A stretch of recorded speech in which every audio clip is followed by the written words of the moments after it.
En la noche más fría de Segovia, una mujer camina sola entre las murallas cubiertas de niebla. En sus manos lleva una carta con el sello real, el mismo sello del hombre que un día juró amarla y después la condenó al silencio. Él es Pedro de Serrano, príncipe heredero del trono. Ella, Clara, una mujer del pueblo, desterrada por amar a quien no debía. Durante años, ambos vivieron separados por el peso del deber y el orgullo, pero el destino, caprichoso como el viento que silba entre las torres del castillo, ha decidido unirlos de nuevo. Solo que esta vez, el amor no llega como un suspiro, sino como una amenaza capaz de cambiar todo un reino. Esta es una historia sobre el poder del amor, el precio del perdón y la batalla entre la corona y el corazón. Quédate hasta el final, porque cuando el pasado regresa a Segovia, ni un príncipe ni una mujer sencilla podrán escapar de lo que todavía los une. Al amanecer, Segovia despierta con un rumor de agua clara. Desde su casita de piedra, Clara observa el río Eresma deslizarse entre chopos e higueras como si el mundo, teimoso, insistiera en seguir adiante sin mirar atrás. Vive allí, a media legua del aqueducto, cuidando un pequeño viñedo que heredó de un tío silencioso y bueno. Las cepas, torcidas y sabias, la reconocen por el paso leve y las manos pacientes. En ellas ha aprendido un lenguaje que no hiere. Podar es perdonar, regar es recordar sin dolor, atar los sarmientos es prometer que habrá vendimia, incluso después del invierno más largo. El pueblo la saluda con una mezcla de respeto y cautela. La muchacha del viñedo, dicen los más viejos, bajando la voz cuando los niños preguntan por qué vive sola. Las mujeres, cuando la ven pasar con el delantal de lino y una cesta de mimbre, cambian de tema o se quedan mirando sus trenzas oscuras, pensando quizá en la ley no escrita que separa a los suyos de los de arriba. Nadie, o casi nadie, se atreve a pronunciar el nombre que a ella todavía le arde bajo la lengua: Pedro de Serrano, el príncipe, el que partió cuando el amor, en la corte, se paga con destierro. Clara aprendió a no decirlo, a esconderlo donde el viento no alcanza, bajo la tierra húmeda que pisa descalza al amanecer, cuando revisa las raíces buscando señales de vida, en el borde tibio de la jarra de barro con que riega, en la oración breve que susurra al pasar los dedos por la madera de la puerta. Aprendió a vivir de silencios y tareas pequeñas, amasar pan, cambiar el agua de la palangana, contar las botellas que descansan en la sombra fresca del sótano. A veces, mientras dobla sábanas en el patio, le parece oír a lo lejos el tañido de las campanas de San Esteban, y con él vuelve, agudo como una espina, el recuerdo de aquel baile imposible. Luces de cera, el roce de un guante, su voz pronunciando su nombre como si lo bendijera. Después, el rumor venenoso, las miradas, la acusación, y la puerta cerrándose para siempre entre ella y la ciudadela. Fue la corte quien la expulsó, es cierto, pero fue Segovia la que la salvó. La piedra antigua no pregunta, el río no juzga. Allí, donde el rumor del agua doma las palabras, Clara se reconstruyó con una paciencia que no sabía que tenía. A su modo, aprendió a vivir sin él, como quien acostumbra el cuerpo a una cicatriz. Pero hay heridas que no se cierran, se vuelven mapa, brújula, una ruta secreta que de noche, cuando el cielo es un manto de ceniza y sal, la conduce a recordar. Aquella mañana, el sol apenas despuntaba cuando notó un silencio extraño entre las vides, una quietud espesa que ni las cigarras se atrevieron a romper. El perro del vecino, siempre ladrador, cayó de pronto, y entonces lo oyó. Lejos, todavía lejos, el relincho breve, el golpeteo de cascos sobre piedra vieja, un sonido que no es del campo, sino de camino real. Clara dejó la azada apoyada en el poste y se enjuagó las manos en el cubo. El corazón, sin pedir permiso, le golpeó el pecho con la vehemencia de un recuerdo. No quiso creer. Podían ser mercaderes, viajeros, cualquier cosa. Sin embargo, El aire traía una certeza que el cuerpo reconoció antes que la mente. Olor a cuero engrasado, a hierro bruñido, a polvo levantado por muchos pasos. Subió la cuesta que separa el viñedo del camino, y desde allí vio la comitiva como una serpiente oscura deslizándose hacia la ciudad. Pendones plegados, capas que brillaban apenas bajo el sol naciente, lanzas verticales como ramas sin hojas. La cabeza del cortejo ya buscaba la sombra del acueducto. La cola aún curvaba más allá de los prados. No pensó en esconderse, tampoco en bajar. Se quedó quieta, con el delantal aún húmedo, sintiendo cómo la sangre le hacía un zumbido en los oídos, y en medio de esa espera, la memoria la traicionó con una ternura punzante. Entró a la casa, casi a tientas, y abrió el arcón donde guarda las pocas cosas que no se usan: un chal de su madre, 2 cartas sin respuesta, un libro de tapas gastadas que un maestro ambulante le vendió por 3 monedas. Al abrirlo, cayó suavemente al suelo una rosa seca. La recogió con ambas manos, temblando como si tocara un milagro. Era la misma rosa, la que él, aquella noche, prendió en su cabello diciéndole que en Segovia las flores sabían esperar. La sostuvo contra el pecho. El papel, quebradizo como una concha vieja, crujió apenas. En el umbral, el mundo parecía retener el aliento. El clop-clop de los caballos ahora era más claro, como si cada golpe marcara el compás de algo inevitable. En un gesto que no se permitió en años, Clara sonrió sin testigos, no por alegría, sino por ese pedazo de vida que a veces vuelve sin avisar. Se llevó la rosa a la sien, cerró los ojos y por un instante creyó oír su voz de nuevo, grave y limpia, diciendo: «No temas». Abrió los ojos. El cortejo ya pasaba. Desde lo alto de la loma pudo ver estandartes con el brazón de Serrano, campo de gules, torre de plata, 2 leones afrontados. No imaginó que la herida pudiera arder tanto tiempo después. Vio a los soldados, al capellán, a los pajes, y, al frente, un mensajero con capa de viaje, el cuello erguido, la mano firme sujetando las riendas. Cuando la columna igualó la altura de su viñedo, el mensajero volvió el rostro hacia las tierras. ¿La vio? ¿O vio solamente vides, piedra y sombra? Ella no lo supo. Sintió, en cambio, cómo la realidad se hacía tan nítida que dolía. El primer caballo resopló al tomar la curva, y el mensajero, tal vez por el tirón, tal vez porque el destino exige sus gestos humildes, dejó caer algo pequeño, oscuro, que rebotó una vez contra la piedra del camino y quedó quieto junto al borde de la hierba. Nadie del cortejo lo notó. Siguieron avanzando bajo el arco mayor del acueducto, tragados por la luz blanca de la mañana. Clara bajó despacio, como si cada peldaño de tierra pudiera quebrarse bajo sus pies. Cuando llegó al camino, recogió el objeto. Era un sello real de bronce frío y pesado, aún manchado de cera roja.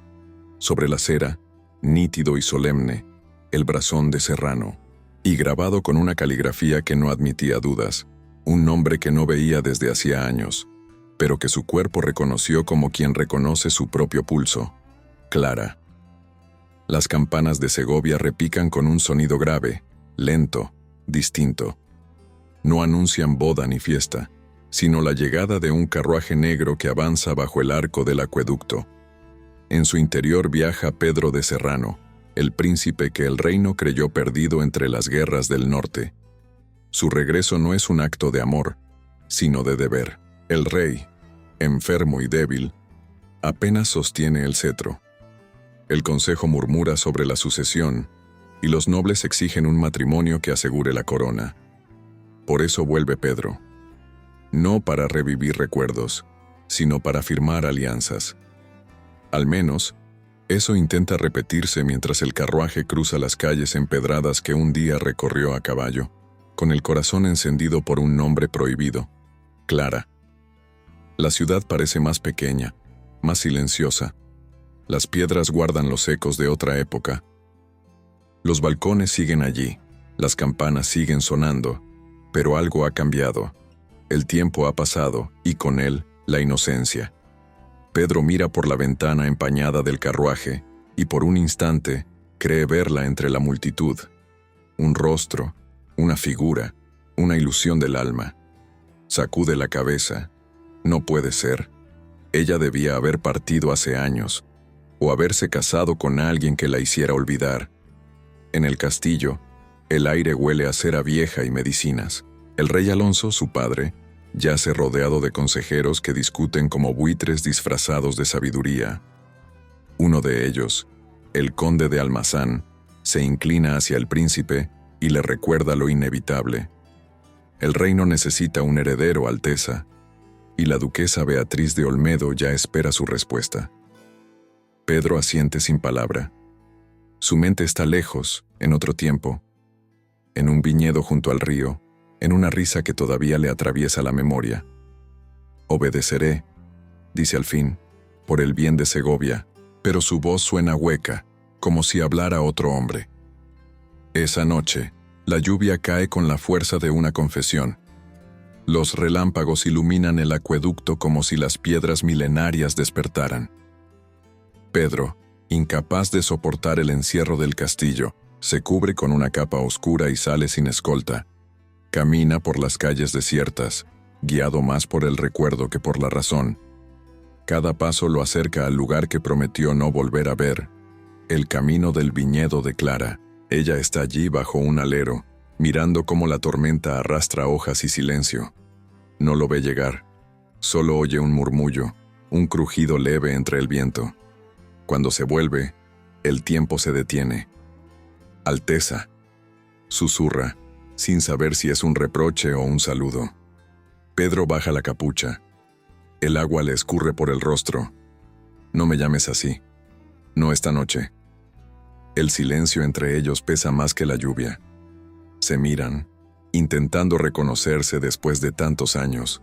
Él nota las líneas nuevas en su rostro, la calma que se gana solo con la soledad.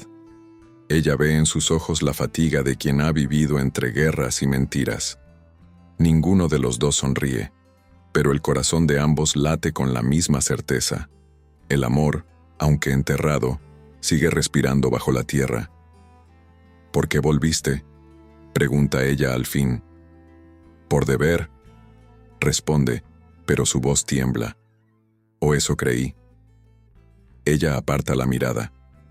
El deber fue lo que nos destruyó, Pedro. Él da un paso hacia ella, y el amor, lo único que nos mantiene vivos. La lluvia arrecia. Clara se protege bajo las arcadas del acueducto, y él se aproxima hasta quedar a un paso de distancia. Ninguno se atreve a tocar al otro. Solo las manos, por un instante, se rozan al mismo tiempo que un trueno parte el cielo en dos. Un gesto mínimo, un roce que encierra todos los años perdidos, todas las palabras que nunca se dijeron. En ese toque hay más verdad que en todas las promesas que los rodean.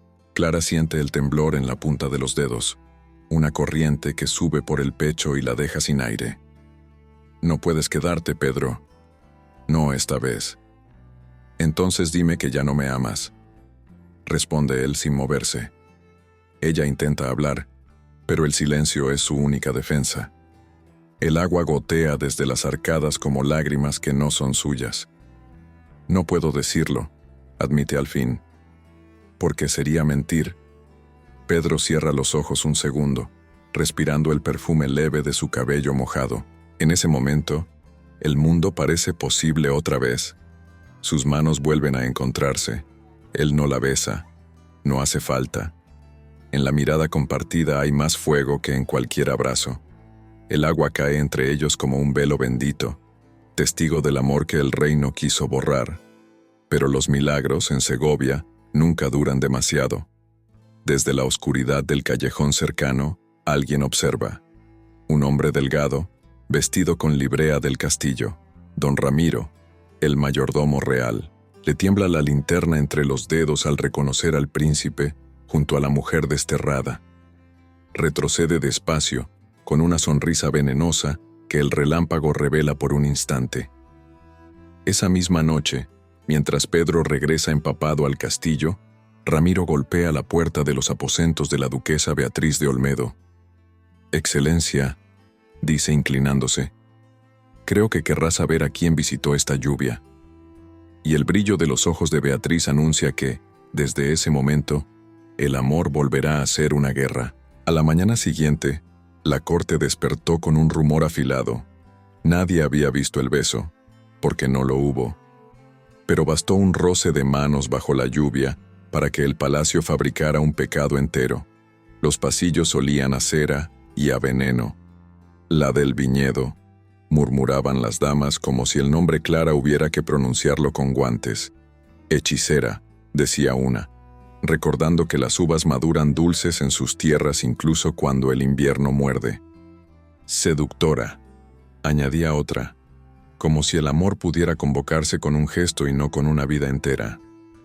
Amenaza a la sangre, concluía el conde de Almazán, golpeando el bastón contra el suelo, satisfecho de su propia sentencia. Pedro de Serrano entró al salón del consejo y sintió la marea en contra antes de que hablaran. Su padre, el rey Alonso, permanecía pálido, sentado como una sombra coronada. A su lado, Beatriz de Olmedo lucía serena, como si no llevara sobre el pecho una armadura de orgullo. Ramiro, el mayordomo, aguardaba un paso atrás, con los ojos bajos y la postura del que ya ha cobrado su premio. Alteza, comenzó Almazán, el rey no comenta lo que no conviene comentar. Es menester ordenar su vida privada por el bien de la corona. Mi vida privada no amenaza al reino, dijo Pedro con una calma que le ardía por dentro. Lo que amenaza al reino es la mentira hecha ley. Beatriz fijó en él una mirada clara, impasible. La corona necesita paz, y la paz necesita un matrimonio sin escándalo. La paz también necesita verdad, replicó Pedro, y la verdad es que no he prometido nada aún. Un murmullo recorrió la sala. El rey cerró los ojos como cansado de siglos. Ese día, al caer la tarde, la ciudad entera olió a hierro y a tormenta sin agua. Clara intentó continuar con sus tareas, revisar los sarmientos, limpiar la prensa, contar los barriles. Pero la lengua del pueblo, larga como una cinta, ya había llegado al viñedo. Dos muchachas pasaron por el camino, la cesta al brazo y las palabras en punta. Dicen que lo embruja con el vino, susurró una. Dicen que lo espera desnuda bajo las olivas, rió la otra.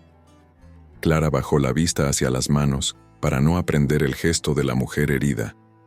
Había prometido no defenderse de fantasmas.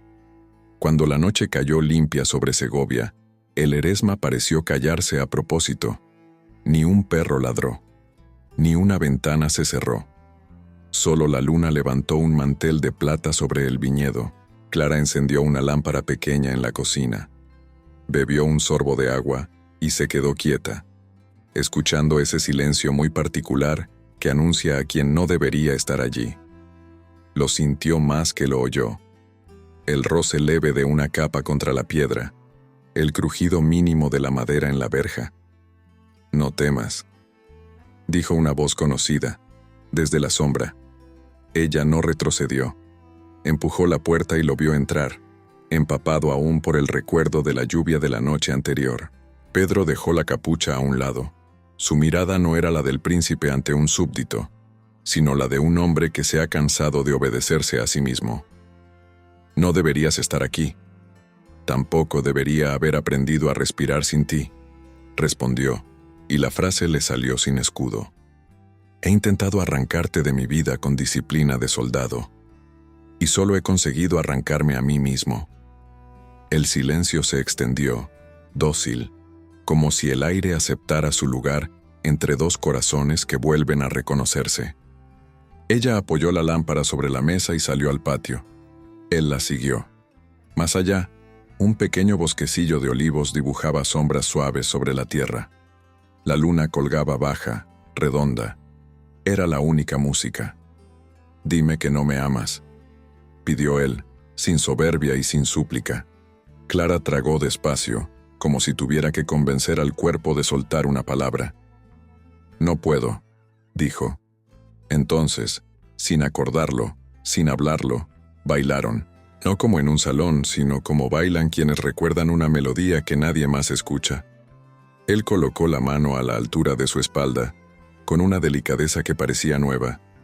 Ella apoyó los dedos sobre su hombro, ligera como un pájaro. Giraron despacio entre las olivas, y la lámpara desde la cocina les regaló destellos anaranjados que se mezclaban con el blanco de la luna. Los años perdidos se doblaron como un papel, y por un instante, quedaron al otro lado. «Nunca dejé de amarte», confesó Pedro deteniéndose. «Ni cuando me llamaron traidor por pensarte, ni cuando prometí ser de piedra. Y yo nunca aprendí a olvidarte sin quedarme sin nombre», susurró ella. Él inclinó la frente hasta rozar la suya. No la besó. No fue necesario. El roce de ambas respiraciones bastó para que todo el reino, con sus decretos y sus paredes altas, pareciera un mal sueño que por fin se disipa. «Mañana hablaré con el consejo», dijo él. «No hablo de pedir permiso. Hablo de decir verdad». «La verdad no basta en palacio», respondió Clara. «Allí la verdad necesita padrinos». «Entonces seré su padrino», replicó con una sonrisa breve. «Y si no me escuchan como príncipe, me escucharán como hombre». Desde el camino muy lejos una bisagra lloró. Clara se tensó apenas, un presentimiento agudo corriendo por su espalda. «¿Lo oíste?» «El viento», restó Pedro, queriendo creerlo. La luna subió un paso más. La noche respiró hondo, y justo cuando la esperanza encontró asiento, el golpe seco de muchas botas quebró el silencio como un plato. Soldados surgieron del portón, expandiendo la sombra del acero sobre la tierra. Al frente, el conde de Almazán, con el bastón como una estaca.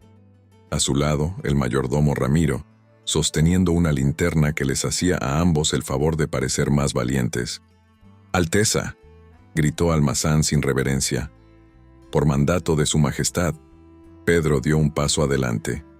«Bajen las armas, traemos orden escrita», interrumpió Ramiro, y alzó un pergamino con la cera roja aún fresca, marcada con la torre y los leones de Serrano. «Por la paz del reino y la pureza de la sangre, aprénsese a Clara, conocida como la del viñedo, y sea conducida a los calabozos de la fortaleza. Firmado, Alonso, rey». Clara no habló. Solo miró a Pedro, y en esa mirada había la misma música de hacía un instante, solo que ahora herida. Él la cubrió con el cuerpo, como si pudiera convertirse en muralla. «Nadie la toca», dijo con una voz que no admitía condiciones. «Entonces, Alteza», sonrió Almazán, frío, «tendrá que ponerse en contra de su propio padre». La linterna de Ramiro tembló. La cera del sello goteó una lágrima roja sobre el suelo. Y la noche, que hacía unos minutos parecía hecha para el amor, se transformó en un tablero de ajedrez donde alguien acababa de mover la pieza que nadie vio venir. El calabozo olía a humedad antigua y a hierro. Las piedras, sudadas por siglos de silencio, devolvían un eco corto a cada paso del carcelero. Clara aprendió pronto el ritmo de la oscuridad, conteo de respiraciones, la gota que cae del arco, el roce de cadenas que no son las suyas.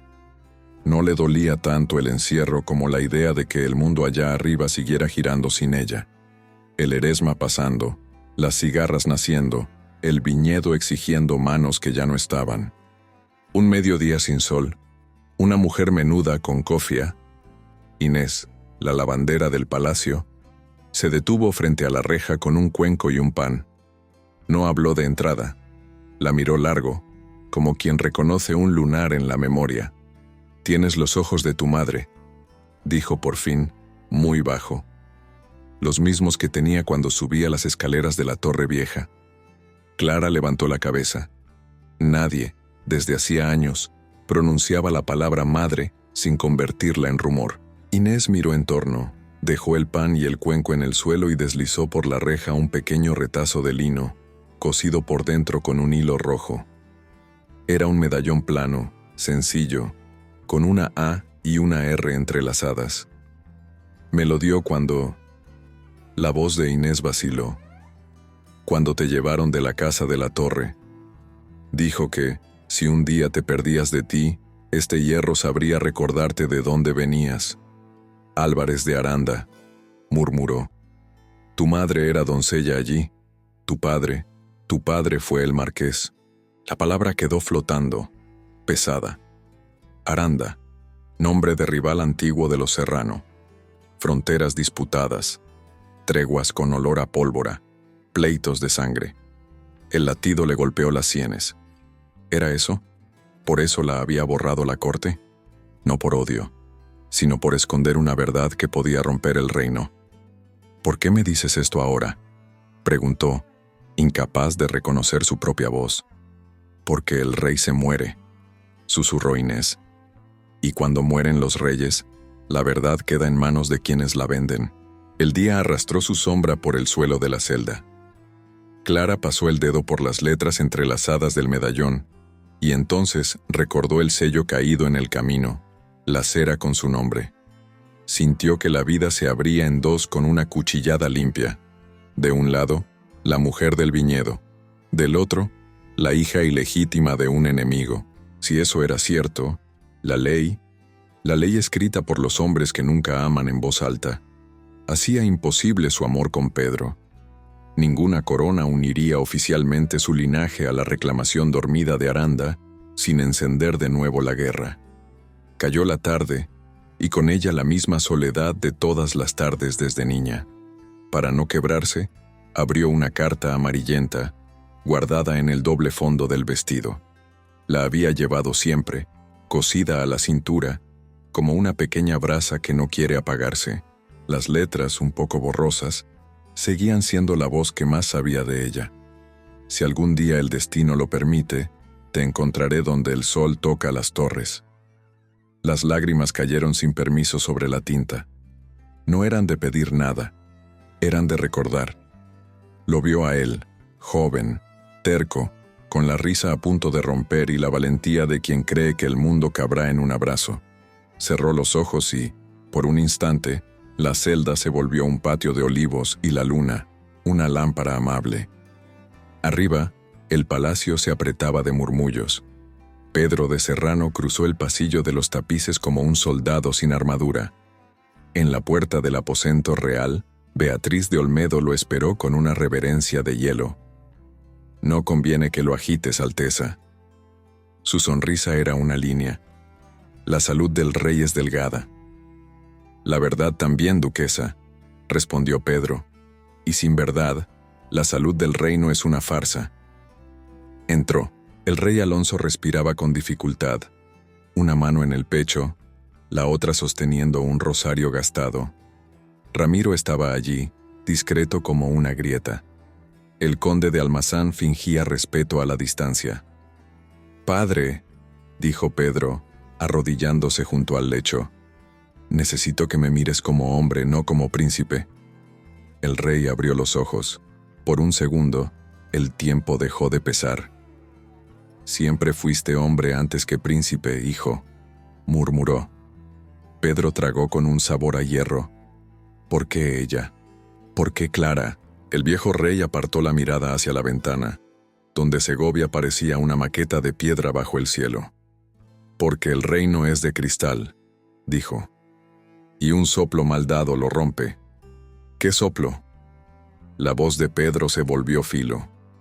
El rey tardó en responder, como si pescara palabras en un río oscuro. «Aranda», susurró al fin, «tu abuelo perdió media vida conteniéndolos. Tu padre, lo que le quedaba. La doncella Isabel sirvió aquí. El marqués la tomó por la fuerza de su apellido. Cuando supimos que había un niño, los ojos del rey se humedecieron. Lo alejamos de la torre. A ella la enviamos con un medallón y una promesa de silencio. A la niña, su voz se quebró.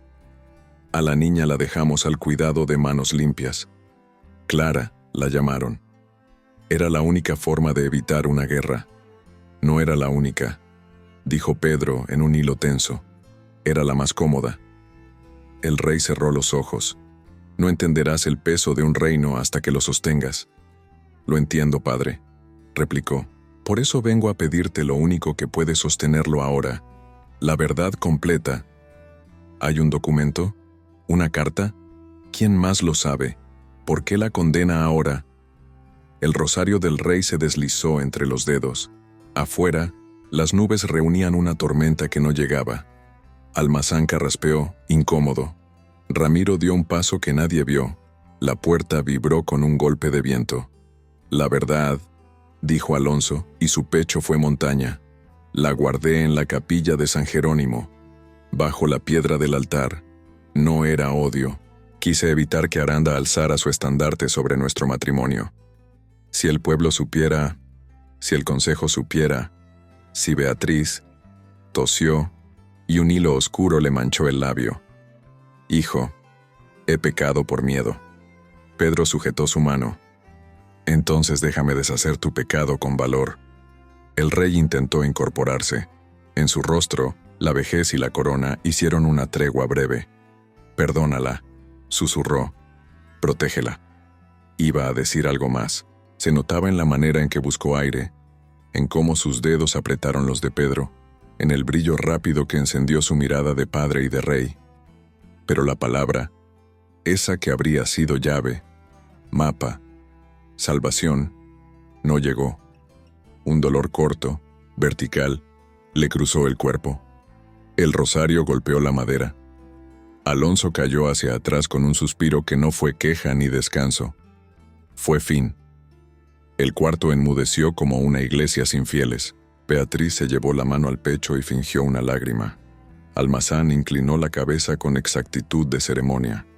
Ramiro apretó los labios, satisfecho con la geometría del destino. Pedro no lloró.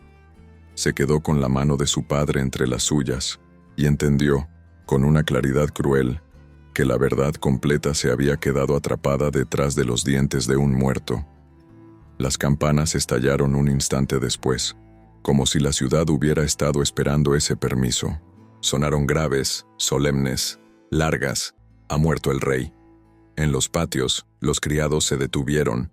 En las cocinas, el caldo dejó de hervir. En el viñedo, el viento cambió de dirección. Los pasos corrieron por los pasillos, protocolo, capas negras, ventanas cerradas.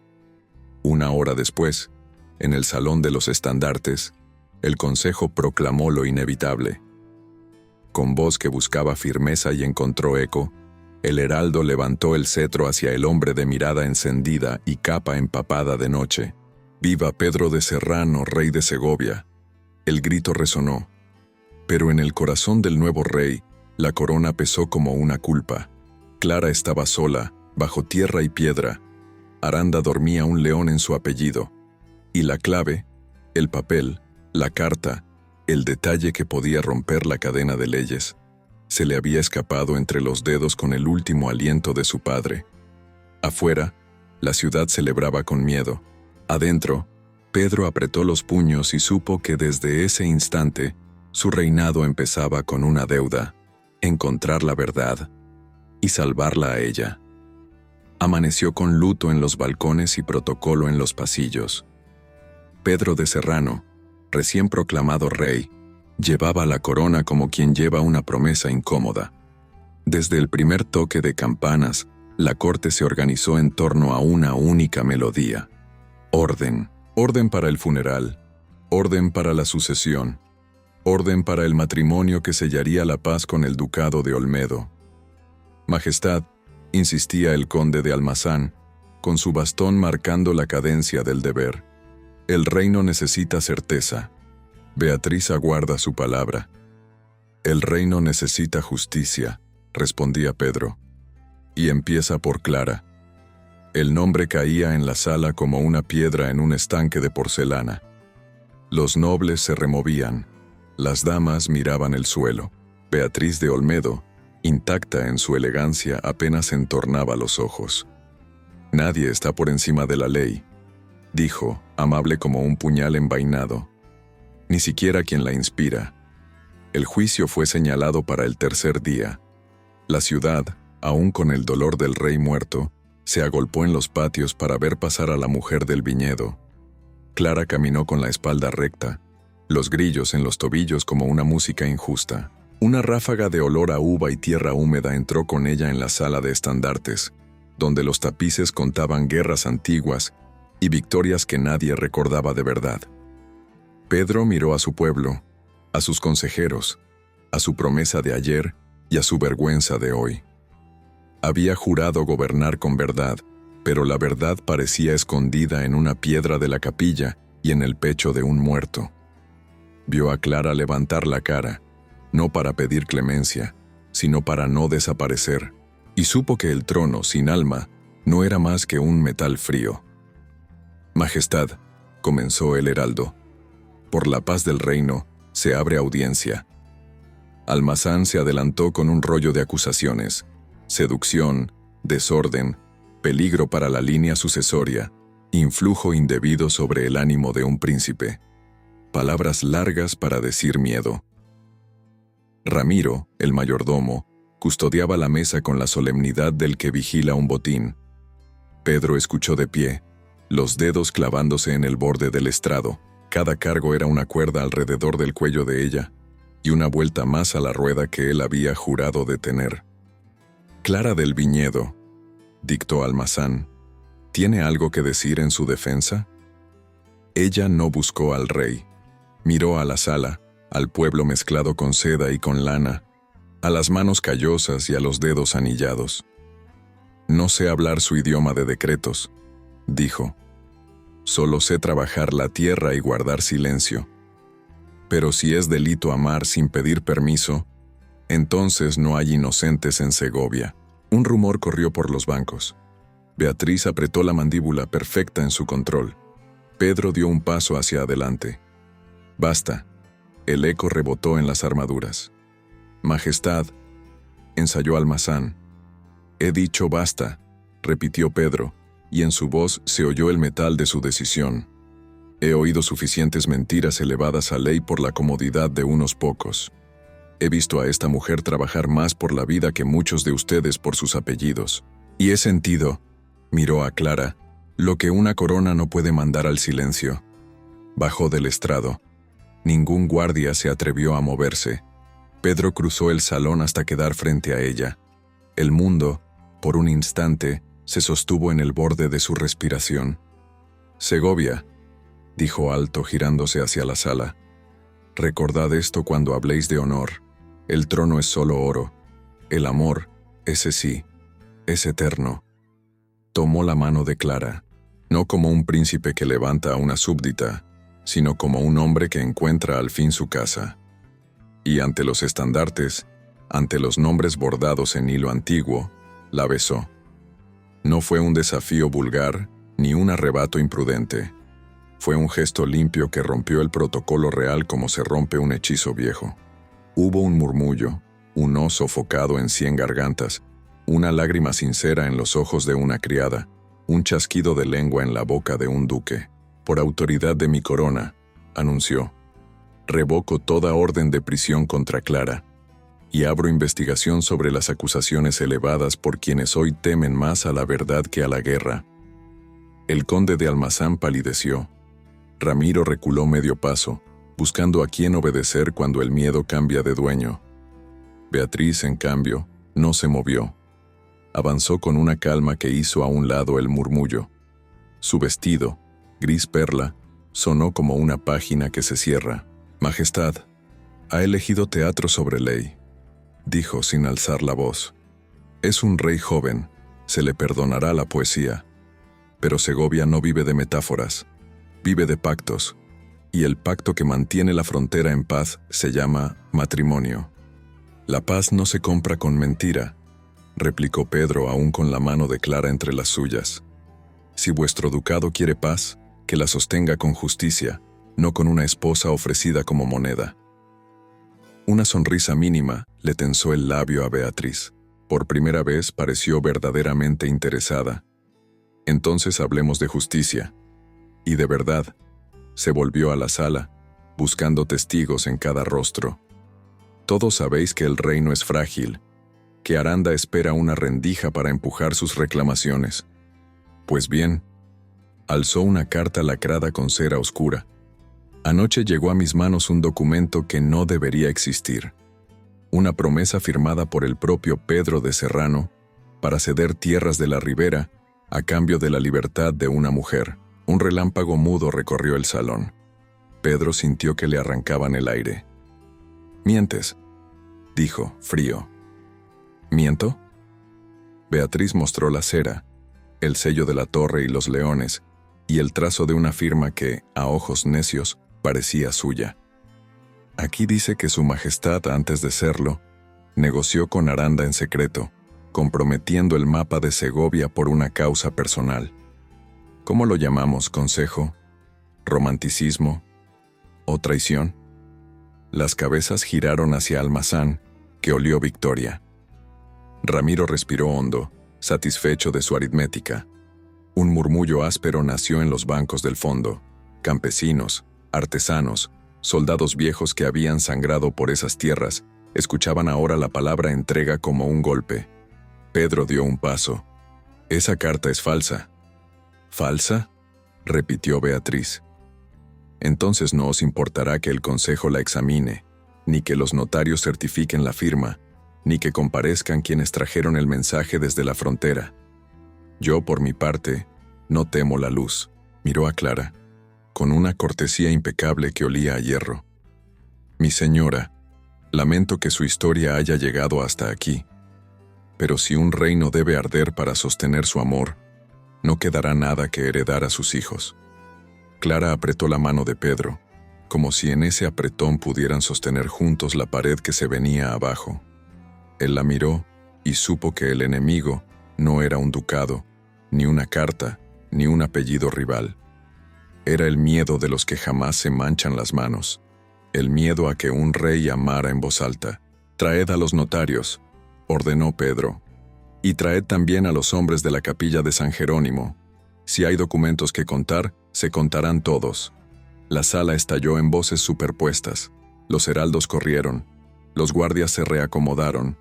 Beatriz inclinó apenas la cabeza, como quien da por concluida una función. «Que conste en acta», dijo. «La duquesa de Olmedo advierte al consejo de un posible delito de Estado cometido por el rey en beneficio de su amante. Ese amante ardió en los tapices como una antorcha mal puesta». Pedro no respondió. Rodeó a Clara con el brazo, un gesto simple que, en el lenguaje secreto del poder, declaraba más que 100 decretos. «No nos romperán», le susurró. Pero el daño ya había sido plantado. Mientras el heraldo clamaba orden y los nobles corrían a tomar lados, Beatriz se volvió una última vez, dejando en el aire su promesa de hielo. «Si la corona elige el corazón, yo elegiré la verdad que os derriba». Y al alzar la carta, con el sello brillando como una herida bajo la luz, Segovia comprendió que la guerra que se temía en la frontera había empezado dentro del palacio. La noche anterior había dejado un temblor en las paredes del palacio. A primera hora, los notarios trajeron su balanza de tinta y con la frialdad de los que pesan destinos ajenos, declararon verosímil la carta que Beatriz de Olmedo alzaba como una antorcha. El consejo, ávido de orden, concluyó lo que deseaba concluir. Pedro de Serrano había comprometido tierras del reino por la libertad de una mujer. Palabra pesada. Traición. Suficiente para decretar su suspensión del trono hasta nueva verificación, y por efecto dominó condenar a Clara a la horca por instigación y perturbación del orden sucesorio. A los patios llegó la noticia como viento malo. El pueblo, que no entiende de sellos pero sí de hambre y honra, se dividió entre el miedo y la vergüenza. En los corredores, el conde de Almazán sonreía con dientes de sal. Ramiro, el mayordomo, caminaba con un cuidado de araña. Ni rápido, para no delatar prisa, ni lento para no parecer culpable. Beatriz, impecable, dejó caer una frase como un alfiler. «La ley hará lo que el amor no pudo». Esa noche, Pedro fue despojado de escolta y de cetro, no de voluntad. Cuando la luna estuvo alta, bajó solo a los subterráneos. Conocía ese camino desde niño. La humedad vieja, el hierro que fermenta el aire, la gota que mide el tiempo mejor que cualquier reloj. Los guardias, comprados por el rumor de un futuro perdón, fingieron no verlo pasar. Él llevó una lámpara y el pulso de quien llega tarde a su propia vida. Clara lo vio antes de que él la viera. El resplandor dorado puso en su rostro una serenidad extraña, como si el miedo se hubiera sentado a su lado a escuchar. No hubo saludo, no hubo reproche, hubo reconocimiento, como cuando el río vuelve a su cauce después de la crecida. «Perdóname», dijo Pedro sin respiración. «Te traje aquí con mi nombre, y te sacaré con mi sangre si hace falta». Ella sonrió apenas, no por valentía sino por amor. «No me trajiste tú, me trajo el mundo que te hicieron sostener, y yo vine porque te amé sin mapa». Se acercaron a los barrotes. Las manos primero buscaron el hueco, luego los rostros. La lámpara tembló cuando las frentes se tocaron, y después, como el único milagro permitido a los condenados, sus bocas se encontraron a través del hierro. Fue un beso desesperado, sin promesas de por siempre ni juramentos grandilocuentes, un puente de aliento limpio entre dos orillas sitiadas. Arriba, la catedral ensayó un tañido breve, como si la madrugada quisiera entrar antes de tiempo y salvarlos del horario de la muerte. «Mañana, al amanecer», susurró ella. «Mañana, al amanecer, no», contestó él. «Antes haré que el cielo se rompa. Si tengo que incendiar los tapices, los incendiaré. Si tengo que abrir a golpes la capilla de San Jerónimo, lo haré. Hay un papel que falta, una fisura en el sello que los notarios no quisieron ver. Y hay hombres que todavía prefieren dormir a mentir. Los despertaré». «Si no llegas», dijo Clara sin temblor, «recuerda que ya llegaste. Llegaste a mí, y eso no te lo quita ningún decreto». La lámpara ardió un poco más, como si entendiera. Se besaron otra vez, y el hierro guardó, frío y fiel, el calor de ese minuto. Cuando el alba comenzó a filtrar su primera leche por las rendijas del mundo, Segovia se vistió de soga y tambor. En la plaza, el cadalso alzó su madera sobria. Los pregoneros despejaron el paso. Los curiosos llevaron ojos y la culpa envuelta en capas. Clara subió la escalera con pasos de criatura antigua, sabiendo que la vida, incluso en su último tramo, es digna si se camina de frente. No buscó el cielo. Miró la ciudad, la piedra, el acueducto que parecía abrazarla por última vez. En el borde del gentío, Pedro, sin guardia ni corona, buscaba respiración. Había pasado la noche abriendo la piedra del altar de San Jerónimo con un hierro de herrero, las manos hechas sangre y cal. Dentro había hallado un cofrecito con telas y papeles, cartas viejas, una confesión incompleta y algo más valioso que todo, el gran sello de Segovia, el original, con su pequeña grieta en la garra izquierda del león, marca nacida del incendio de la sala de mapas muchos años atrás. Las cartas que Beatriz blandía no llevaban esa cicatriz, eran hijas de un sello falso. Pero un descubrimiento es inútil sin tiempo. Y el tiempo, hoy, era un verdugo que sabía su oficio. El heraldo leyó la sentencia. Las palabras cayeron como piedras. Instigación, desorden, perturbación del orden sucesorio. Almazán sintió con beatitud cruel. Ramiro sostuvo el documento con dedos de curandero malo. Beatriz observó con la paciencia del mar. Nada la apresura, todo la sirve. Cuando el verdugo colocó la cuerda, el corazón de Pedro pareció aprender un idioma nuevo. Cada latido, una negación. Intentó abrirse paso, pero las lanzas cruzadas le cerraron el mundo en una X. «Deteneos», gritó sin título, sin protocolo. «Por la verdad, deteneos». Nadie se movió. La plaza, densa como harina, esperó el último gesto. El verdugo miró al juez, el juez a Almazán a Beatriz. Y entonces, cuando el sino mayor de la catedral comenzó a marcar el amanecer, un jinete irrumpió por la calle alta con una velocidad que parecía prohibida. Era Fray Tomás, el custodio de San Jerónimo, hábito al viento, el rostro encendido por algo más que fe. Al llegar al pie del cadalso, alzó en su mano un objeto pequeño que brilló como un sol en miniatura. «El sello real», gritó alguien. «No el sello cualquiera, el sello de verdad, el que trae en su carne de metal la herida antigua en la garra del león». Fray Tomás lo mostró a todos y luego a los notarios, y los notarios, pálidos de repente, acercaron la carta probatoria de Beatriz.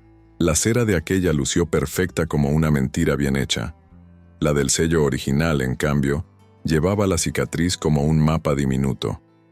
La comparación, a ojos del pueblo, fue más clara que cualquier latín. No encajaban. «Ese documento es falso», declaró el notario mayor, con voz que por primera vez le pertenecía. «La matriz que lo selló no es la de Segovia». El murmullo se volvió río. Almazán perdió el color. Ramiro escondió la mano tras la espalda. Beatriz sostuvo el gesto, pero el brillo de sus ojos confesó lo que la boca no haría jamás. Pedro subió los peldaños de dos en dos. Aferró la cuerda y la apartó del cuello de Clara con la delicadeza con la que un padre aparta un cabello del rostro de un hijo. La abrazó, y el mundo por un instante recordó cómo respira. «Te lo prometí», dijo, ahogado. «Te salvaría a cualquier precio». El juez, con torpeza de hombre que despierta tarde, alzó la mano. «Por orden del notariado y de la conciencia de este tribunal, la ejecución queda suspendida. La acusación se revisará en audiencia extraordinaria. La prisionera queda a resguardo del rey». La plaza estalló en un sonido que mezclaba llanto y alivio. Algunos arrojaron al aire las gorras, otros se santiguaron sin acuerdo. Desde una esquina, una lavandera de cofia, Inés, apretó contra el pecho un medallón de letras entrelazadas y dejó que por fin le temblaran las rodillas. Beatriz dio un paso, apenas uno, como si avanzara sobre un tablero que a última hora cambió de líneas. «Esto no ha terminado», dijo, piano. «La verdad tiene más de una cara». «Sí», respondió Pedro, con Clara a su lado, y el sello verdadero brillando al sol recién nacido. «Y hoy por fin vemos la nuestra». El campanario siguió marcando el día nuevo. Bajo su voz, Segovia, que tantas veces había sido un dibujo de piedra, respiró como un cuerpo vivo. El amor había ganado un amanecer. La guerra, quizá, pediría la tarde. Pero por primera vez desde hacía mucho, el reino y el corazón marchaban en la misma dirección. La verdad, cuando por fin se muestra, no habla en gritos, ordena. A la luz del sello auténtico, los notarios rehicieron cada trazo, el consejo revisó cada firma y el pueblo, que había visto la cuerda a un palmo del cuello de Clara, exigió que los culpables dieran la cara. La carta era una falsificación cuidada hasta la soberbia. El rastro llevó a manos que se creían intocables. Ramiro, con su lealtad de alquiler, Almazán, con su ambición envuelta en latín, y Beatriz de Olmedo, paciente tejedora del miedo. La audiencia extraordinaria se celebró 3 días después, con la sala llena hasta las cornisas. Pedro no vestía la majestad como un escudo, la llevaba como una responsabilidad que estaba a punto de devolver. Expuso los hechos sin adornos. Presentó el sello verdadero con su cicatriz en la garra del león. Y un fraile viejo, Fray Tomás, juró sobre la piedra de San Jerónimo que aquel era el único sello que había marcado la historia de Segovia. Las máscaras cayeron. Por falsificación y delito contra la corona, dictó el notario mayor, Beatriz de Olmedo es desterrada a perpetuidad. El murmullo del pueblo fue un oleaje.